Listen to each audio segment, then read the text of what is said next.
4 years ago, the Prime Minister signed a letter demanding that foreign criminals be allowed to stay in Britain. Dozens of Labour and Liberal Democrat MPs repeatedly signed these letters insisting that rapists and murderers be allowed. Kemi Badenoch has effectively destroyed Keir Starmer's political standing by posing some of the toughest questions imaginable. She has a reputation for delivering sharp and unsettling inquiries that, whether answered or not, leave her rivals shaken. In the House of Commons, she chose not only to challenge Keir Starmer directly but also to deliver the final blow to his fading political journey. But what difficult questions did she raise that left Keir Starmer embarrassed, with even his party members unable to shield him? In this video, let's find out. Recently, Prime Minister Keir Starmer unveiled his so-called plan for change, outlining 6 key goals to reform and guide the UK back on course. Yet, he deliberately excluded immigration from these priorities, attempting to dodge the issue so that neither he nor his administration would be held accountable. By omitting clear targets, he ensured that when those promises remain unfulfilled, critics and citizens would have nothing specific to challenge. But he underestimated the leader of the opposition, Kemi Badenoch, who refused to let that slide. Let's discuss immigration. Let's talk about immigration. He has relaunched yet again. Many new targets, 6 milestones, 5 missions, but why was cutting immigration not a priority? Kemi directly questioned why immigration was excluded, and instead of responding to that point, Starmer attempted to divert the discussion by highlighting what the Conservatives had done regarding their immigration policies. Good reason, because the previous government presided over record high levels of immigration. The figures just a few weeks ago, nearly 1 million on net migration. That is unprecedented. A one-nation experiment in open borders under the last government. And she was the champion. She stood up and praised the then Tory Home Secretary for listening to her on removing caps on migration visas. So she was applauding it. Now she's furious about what she was campaigning for. We will drive it down. We will drive down lawful migration. We'll drive down illegal. Perhaps Starmer forgot that he is the Prime Minister, and it is no longer his role to criticize the previous administration. Now, holding authority himself, he has the responsibility to address the immigration issue rather than complain about it. That was when Badenoch chose to confront him directly and remind him of his own record on...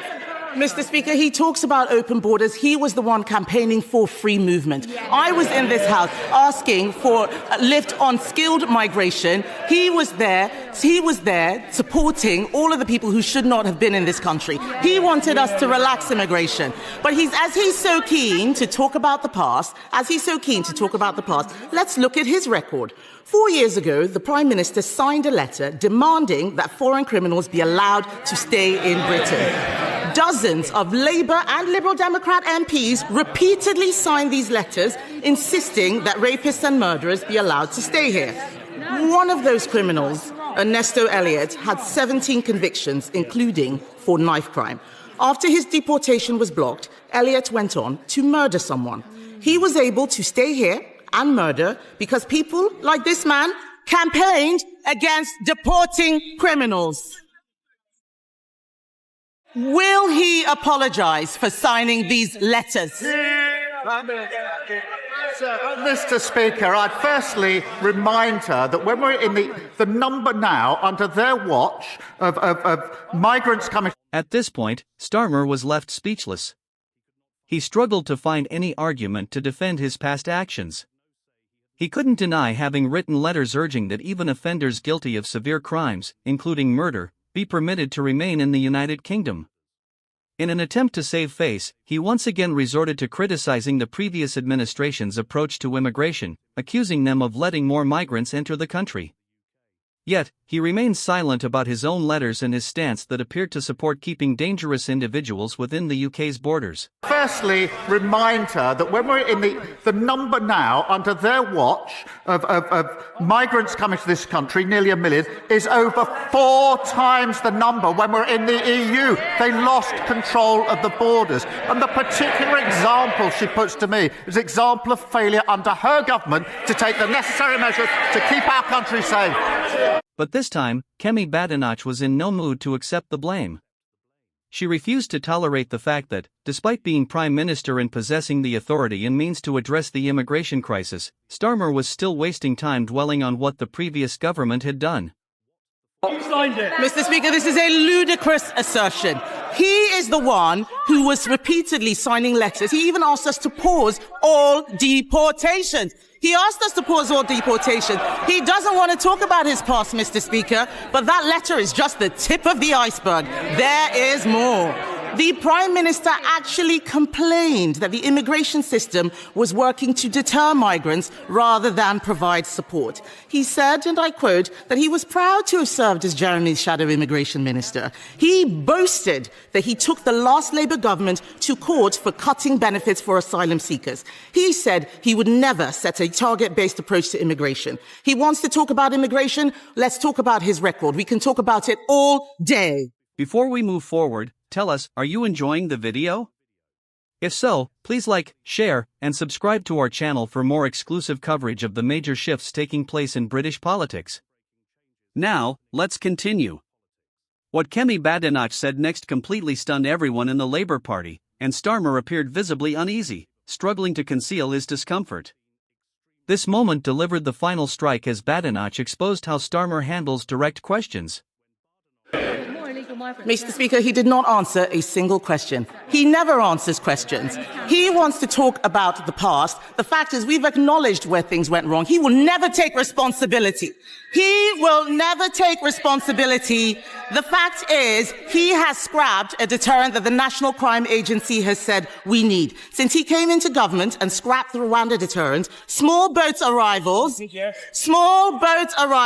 have increased by nearly 20%. His own MPs are complaining about having to house asylum seekers. So can the Prime Minister tell the House how much more his government will spend on hotel accommodation because he scrapped the deterrent? By pointing out that even Starmer's own MPs are expressing frustration over the record number of immigrants and the challenges of accommodating them, Kemi Badenoch left Starmer with no room to deny the issue.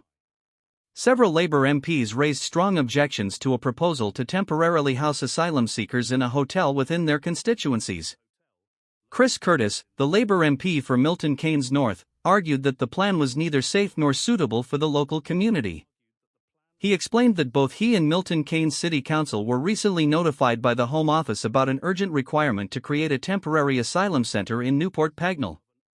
Peter Marland, the Labour leader of Milton Keynes City Council, shared these concerns, stressing that the council had already objected to the plan, describing the hotel's location as inappropriate for such use. Mr. Speaker, he says he wants to smash the gangs. The only thing he smashed is his own reputation. The fact is, what he has been agreeing is not going to do anything. The cost of the Iraq agreement is £500,000. That wouldn't even buy a house in his constituency. Many of the things he's taking credit for are our agreements. Let's talk about what he put in his manifesto. The Prime Minister promised to end asylum hotels. He promised, he's the Prime Minister now, he promised, but in Altrincham and Peterborough, his government is expanding the use of asylum hotels because he unilaterally disarmed the deterrent. In fact, Mr. Speaker, a man who arrived by small boat told Sky News he was happy Labour were in power. That man said the Conservatives, and I quote, wanted to deport us, but Labour are making the procedure easier for us. He's right. It's indeed true that illegal immigrants are being shown leniency by the Labour Party, and Kemi Badenoch stated that Starmer is putting the interests of immigrants above those of law-abiding British citizens. She then challenged him directly, asking whether he would stand with the British people or side with new arrivals who might come across the channel from Syria. Watch. The Prime Minister has consistently backed criminals over law-abiding British people. He defended terrorists like Hizb ut-Tahrir in the European Court. He argued all immigration law had a racist undercurrent. He voted against life sentences for people smugglers. He voted against more than 100 measures to control migration. He even said it was wrong. He even said, Mr. Speaker, that it was wrong when the Conservatives took away Shamima Begum's citizenship. Now he has appointed her defence lawyer as his Attorney General. Mr. Speaker, events in Syria mean we may see more small boat arrivals. For once, will he take the side of the British people and strip citizenship from jihadi terrorists and supporters of Assad who want to come back and destroy this country? But Starmer's shortcomings don't end there. From jobs to the economy, nearly every sector appears to be struggling in the United Kingdom, leading to the Labour Party's decline in recent opinion polls. Therefore, Kemi Badenoch was justified in calling for Starmer's resignation. This came amid an ongoing online petition signed by more than 3 million people, demanding that a new general election be held. If he wants to know what Conservatives would do, he should resign and find out. Until then... I'll decide when there's more. Mr. Speaker, until then, I'm the one asking the questions. There's a petition out there, 2 million people asking him to go. He's the one who doesn't know. He's the one who doesn't know how things work. It is not government that creates growth, Mr. Speaker. It is business. His employment secretary, I don't see her here, she wants more young people in work. But businesses say they are cutting jobs because of the Chancellor's budget. His Deputy Prime Minister, she is not here. Her employment rights bill will stop businesses hiring. That's what they say. The CBI said on Monday that the dots of the government's policy don't join up. They're right, aren't they? From now on, it will be increasingly difficult for Starmer to face Kemi Badenoch in the House of Commons, as she has clearly understood how he evades questions. Rather than responding directly, offering explanations, or apologizing for supporting the wrong side, Starmer continues to shift blame onto previous governments. However, this tactic will no longer work. Instead of sparing him by ignoring his habit of dodging questions, Badenoch has decided to make sure that as long as Starmer remains in power, he does not find it comfortable. Although Badenoch never intended to render Starmer completely speechless, his inability to respond leaves him embarrassed, which makes her job easier. On immigration, Starmer has consistently aligned himself with pro-immigration policies, something Badenoch is determined to highlight publicly, endangering his political future. What are your thoughts? Is Kemi Badenoch justified in her strong criticism of Keir Starmer? Do you believe Starmer struggles to answer questions and ranks among Britain's weakest prime ministers? Share your opinions in the comments below and tell us what other tough questions you think would leave Starmer without a reply. Want to see more videos like this? If so, please like, share, and subscribe to stay updated on British politics and the latest unfolding events. Until next time, stay tuned.